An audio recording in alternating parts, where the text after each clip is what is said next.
Assalamualaikum warahmatullahi wabarakatuh. Salam sejahtera bagi kita semuanya. Perkenalkan, nama saya Hendra Sipayung, NPM 2152014. Saat ini saya sebagai mahasiswa pada Universitas Internasional Batam, program studi Magister Ilmu Hukum. Pada sesi kali ini saya akan presentasikan terkait tugas UAS pada mata kuliah Politik Hukum. Untuk itu, kita mulai saja pada sesi kali ini. Politik hukum secara etimologi itu terjemahan dari bahasa Belanda, berasal dari kata reh politik, yang terdiri dari dua suku kata, yaitu reh dan politik. Reh artinya hukum dan politik ya artinya politik. Politik pada masa dulu diterjemahkan oleh Aristoteles sebagai usaha yang ditempuh warga negara untuk mewujudkan kebaikan bersama.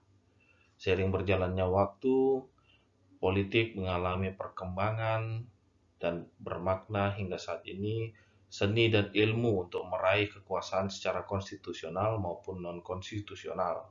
Sedangkan pengertian hukum adalah hukum yang berlaku pada saat ini dan pada suatu negara.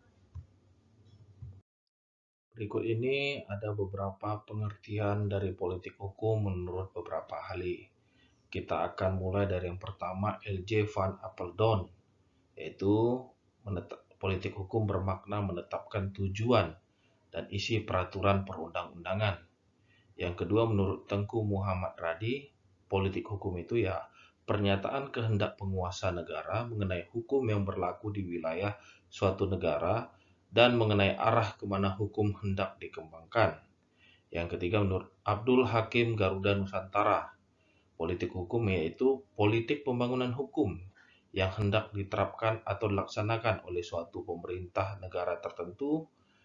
Dan yang selanjutnya, menurut Suryati Hartono, sebagai alat atau saran dan langkah yang dapat digunakan pemerintah untuk menciptakan sistem hukum nasional yang dikehendaki, dan dengan sistem hukum nasional itu akan diwujudkan cita-cita bangsa Indonesia. Selanjutnya, pengertian politik hukum menurut Mahfud MD adalah legal policy atau garis atau kebijakan resmi tentang hukum yang akan diberlakukan baik dengan hukum baru maupun dengan penggantian hukum lama dalam rangka mencapai tujuan negara. Perkembangan dari politik hukum ini, ada yang mengatakan bahwa hukum sebagai produk politik. Konfigurasi politik tertentu akan menghasilkan produk hukum berkarakter tertentu. Contohnya di sini ada dua. Konfigurasi politik demokratis akan menghasilkan produk hukum berkarakter responsif. Konfigurasi politik otoriter akan menghasilkan produk hukum berkarakter represif. Oleh karena itu, komposisi politik akan sangat mempengaruhi hukum, sehingga hukum yang terbentuk dapat dilihat sebagai produk dari konfigurasi politik. Dalam hal ini pada saat pembentukan peraturan perundang-undangan. Selanjutnya kita akan melihat politik hukum secara nasional. Politik hukum nasional kita ditujukan untuk mencapai tujuan negara. Tujuan negara ini seperti yang terdapat pada Undang-Undang Dasar tahun 1945. Ada beberapa poin, yaitu yang pertama, melindungi segenap bangsa dan seluruh tumpah darah Indonesia. Yang kedua, memajukan kesejahteraan umum. Yang ketiga, mencerdaskan kehidupan bangsa.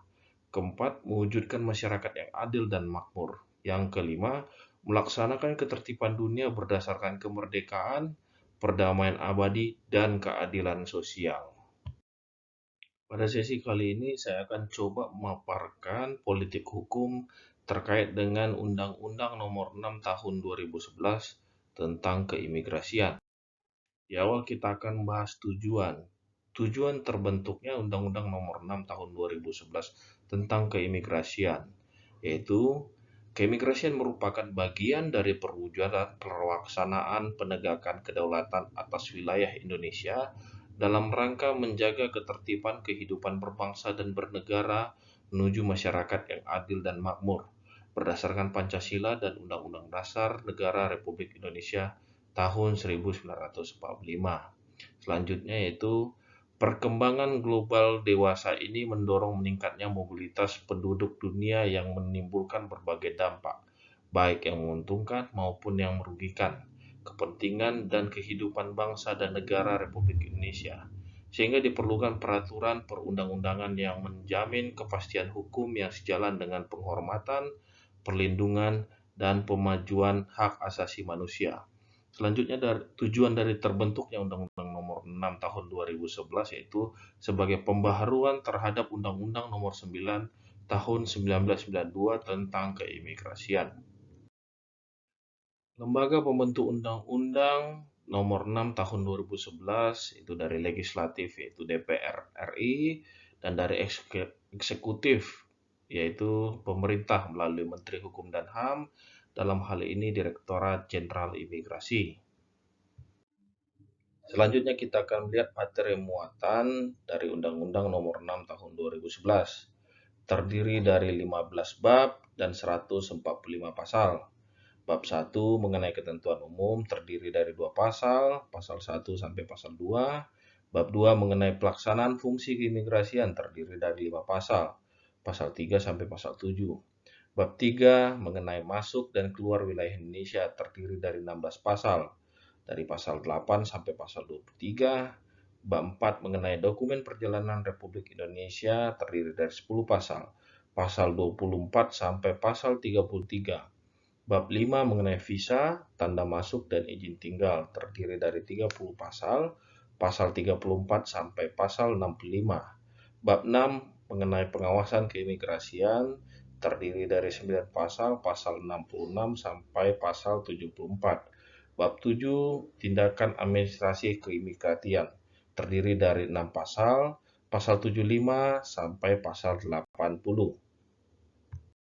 Selanjutnya bab 8 mengenai rumah detensi imigrasi dan ruang detensi imigrasi terdiri dari 10 pasal, yaitu pasal 81 sampai pasal 90. Bab 9 mengenai pencegahan dan penangkalan terdiri dari 3 pasal, pasal 91 sampai pasal 103. Bab 10 mengenai penyidikan terdiri dari 9 pasal, pasal 104 sampai pasal 112. Bab 11 mengenai ketentuan pidana, yaitu terdiri dari 24 pasal, pasal 113 sampai pasal 136. Bab 12 mengenai biaya, terdiri dari 2 pasal, pasal 137 sampai pasal 138. Bab 13 mengenai ketentuan lain-lain, terdiri dari 2 pasal, pasal 139 sampai pasal 140. Bab 14 terdiri dari ketentuan peralihan, terdiri dari 1 pasal, pasal 141. Bab 15 mengenai ketentuan penutup terdiri dari 4 pasal, pasal 142 sampai pasal 145. Adapun gambaran singkat mengenai tesis yang akan saya bahas adalah mengenai penegakan hukum laut. Penegakan hukum laut di wilayah perbatasan perairan sekitaran Pulau Nipah, yaitu terkait dengan hak lintas transit, yang artinya selat yang digunakan sebagai pelayaran internasional.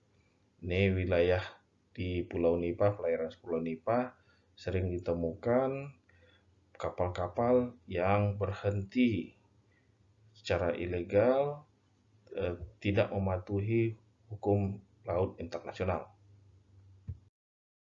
Selanjutnya, kita akan melihat kejelasan rumusan pada tesis yang akan saya bahas, yaitu yang terdapat pada pasal-pasal di dalam Undang-Undang Nomor 6 Tahun 2011 tentang keimigrasian.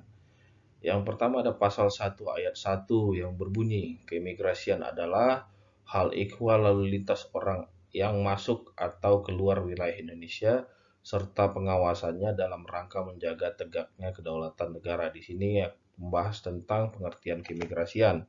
Selanjutnya pasal 1 ayat 12 yaitu tempat pemeriksaan imigrasi adalah tempat pemeriksaan di pelabuhan laut, bandar udara, pos lintas batas, atau tempat lain sebagai tempat masuk dan keluar wilayah Indonesia. Ya, di sini membahas mengenai pengertian tempat pemeriksaan imigrasi. Penjelasan pasalnya cukup jelas. Selanjutnya pasal 9 ayat 1 yang berbunyi, setiap orang yang masuk atau keluar wilayah Indonesia wajib melalui pemeriksaan yang dilakukan oleh pejabat imigrasi di tempat pemeriksaan imigrasi. Penjelasan pasal cukup jelas. Selanjutnya pasal 10. Orang asing yang telah memenuhi persyaratan dapat masuk wilayah Indonesia setelah mendapatkan tanda masuk.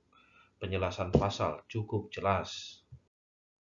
Selanjutnya pasal 113 yang akan membahas ketentuan sanksi pidana yang berbunyi setiap orang yang dengan sengaja masuk atau keluar wilayah Indonesia yang tidak melalui pemeriksaan oleh pejabat imigrasi di tempat pemeriksaan imigrasi sebagaimana dimaksud dalam pasal 9 ayat 1 dipidana dengan pidana penjara paling lama 1 tahun dan atau pidana denda paling banyak 100 juta rupiah. Penjelasan pasal cukup jelas. Demikianlah presentasi saya pada kali ini. Lebih dan kurang saya mohon maaf. Terima kasih untuk atensi Bapak dan Ibu semuanya. Salam sehat untuk kita semuanya.